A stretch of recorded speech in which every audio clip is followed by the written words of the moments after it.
We used our skills, strategies, and became more productive in building a business in order to reach the satisfaction of wants and needs of customers.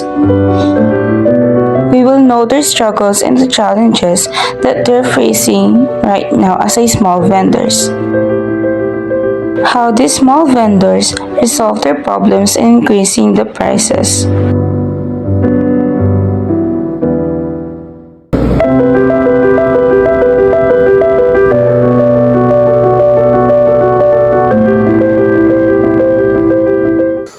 Who gave you an idea to build a business, or in what year did you start your business? Ay, matagal na. Ano pa? 2000. How much investment have you spent when building a small business? Nagsimula sa mga 3,000. How much money do you earn from daily sales? Hindi para parehas. Kung minsan 500, kung minsan 300. Hindi para parehas. As a business owner, how does the decrease of sales affects your business and for your daily life? Tsaga-tsaga lang. Kung minsan, kung kakunti ang binta, mag-tis-tis muna sa gulay. How does high prices affects your business or for your daily life? Ay, malaki. Kumaunti rin yung tinutubo namin. Tumaas na nga lahat. In your own perspective, does having a smaller business gain more advantage compared to big business? Why? Okay lang naman yung pagmalitang negosyo. Baka sakaling lumaki rin ganun. As a daily small vendor owner, what advantage does it provide you? Nakakatulong ka rin sa turista, yung mga nauuhaw, nakakabili sila namin ng mga inumin. Sumasaya rin kami ganun. What challenges have you encountered on having a small business? Ano lang naman ang nagkakaproblema kami pagka umuulan na, kakunti ng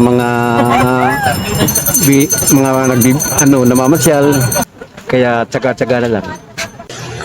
As a small vendor or business owner, what recommendation and advice do you want to give to those other small vendors like you or those people who wants to start their own business? Sana maging honest rin sila, ganun. Saka wag manloloko.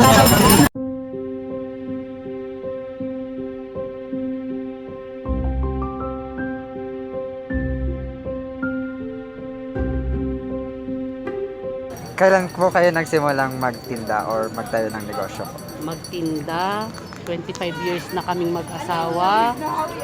Sabi mo, kuya siguro, kasi binata pa lang sila kay ko, ito na ang hanap buhay niya eh.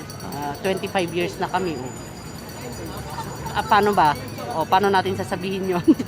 Basta Matagal 25 na. years. Basta 25 years. Gaano naman po nagiging malaki, gaano kalaki yung puhunan nyo po sa pag-umpisa ng negosyo nyo? Ay, lahat-lahat ba kuya? Kung hanggang sa kariton, syempre malaki kasi ito 30,000 na tong pagpagawa nito na kay. Yung sa ice cream namin, ingredients pa lang nasa 3,000 na. Sabihin mo sa ice cream lang bang pag-uusapan natin o pati yung kariton? Sabihin mo na yung sa ice cream na 5,000. Ganyan. 5,000. Oo. Gaano naman po kalaki yung kinikita nyo sa isang araw? Depende na. Pag ordinary days, sabihin mo na hanggang 1,500. Pero pag medyo marami tayong yung turista, sabihin mo aabot din tayo hanggang 3,000. 5,000 pag siniswerte. Gaano naman po nakaka-apekto yung pagtumal ng benta nyo po? Siyempre malaki. Pero mo, imbis na malilibre na yung baon at pamalengke, pag may naitatabi kang konti, mahuhugot mo pa yun. Di ba? Ano naman po ang nagiging epekto ng negosyo nyo po sa pagtataas ng mga presyo? Siyempre, kailangan din namin imahal yung ice cream namin. Yung iba, nagtatanong, di ba, dati noon may 10 pesos lang, ngayon wala nang 10 pesos. Kasi nagpa-permit din kami dito. Yun. Sa tingin nyo po, ano po yung pagkakaroon ng maliit na negosyo or bilang isang small vendor, mas nakaka-take advantage po ba ito sa mga malalaking business? Siguro kasi kumbaga parang mas mura kami, mas afford ng mga yung kagaya rin namin na medyo maliit lang ang kita. Siguro parang ganun na rin. Advantage na maliit lang kami. Ano naman po yung mga naidudulot ng pagtitinda nyo sa pang-araw-araw po na buhay nyo? Siyempre kuya malaki. Napag-aaral ko yung mga anak ko. Lalo na ngayon may 2 na akong college. Yun na. Bilang small vendor po, ano po yung mga challenges o mga problema po na kinakaharap nyo? Pag umuulan, tapos yun, pag umuulan, tapos walang turista, yun lang naman. Tapos pag walang puhunan, kasi syempre nahuhugot, yun.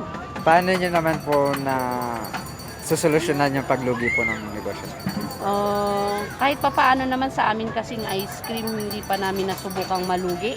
Opo. Kasi pwede naman kaming gumawa ng kalahati lang, tapos rolyo na lang uli. Iro-rolyo na lang namin uli yung kung ano yung mapagbentahan namin. Tapos, ano naman po yung mga maipapayo nyo sa mga kapwa vendors or sa mga magbabalak pa lang po magtinda?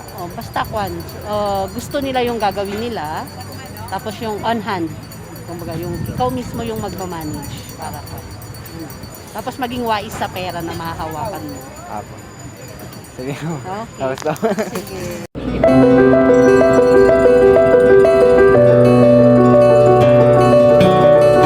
Naisipang magtayo ng 1985.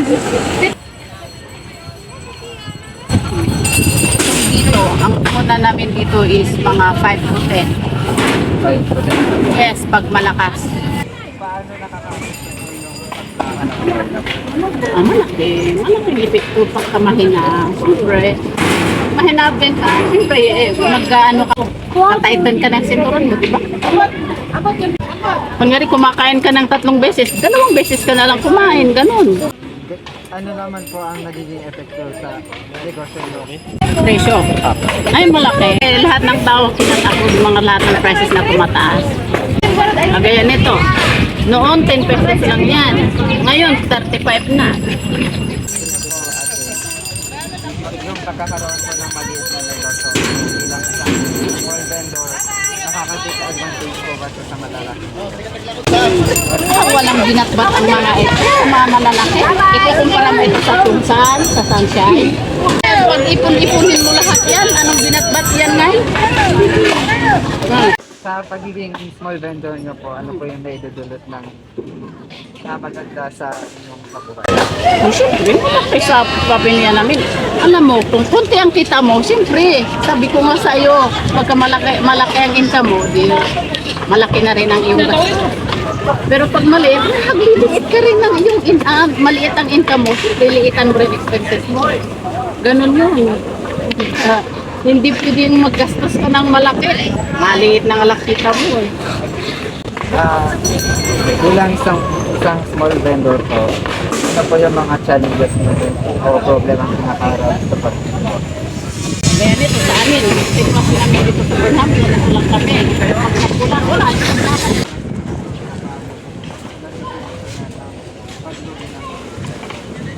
Bawi na kami pagka malakas ang negosyo, ganun. Doon lang naman, ganun lang talaga. At saka hindi lang naman kami, lahat ng negosyo pagkakulan.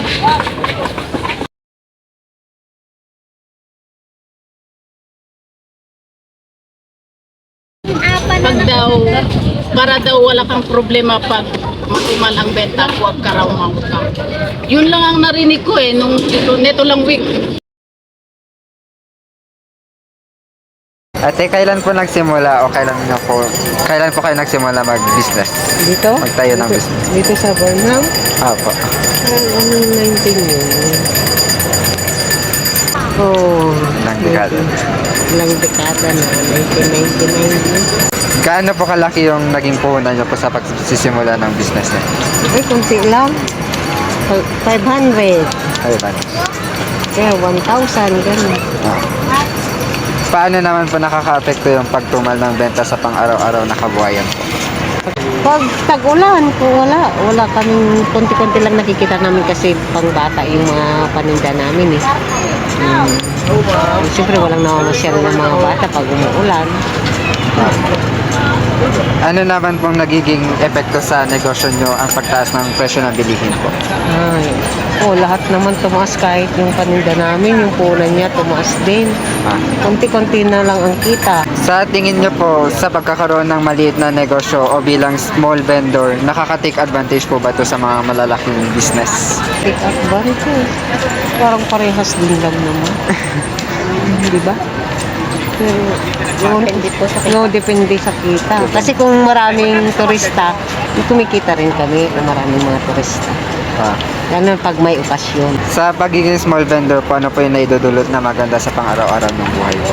Oo, nakakabili kami ng pang-araw-araw namin gamitin. Saka yung napapag-aral ko yung mga anak ko.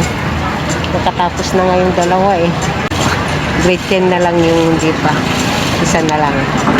Ano naman po yung mga problemang or challenges na kinakaharap nyo po bilang small vendor? Pag siyempre mayroon akong pinag-aaral, pag wala akong kita, di wala siyang allowance. Yun. Kaya na pag tag-ulan. Hirap magbenta. Paano nyo naman po na susolusyonan yung paglugi po ng paninda nyo? Ay, nagtatrabaho ako sa, kunwari pag tag-ulan, kaya siyempre hindi ako nakakatinda, nagtatrabaho ako. Ano naman po yung maipapayo nyo sa mga magbabalak pa lang po magnegosyo? Kung magbabalak silang magnegosyo, siyempre parang sugal yan eh. May nananalo, may natatalo.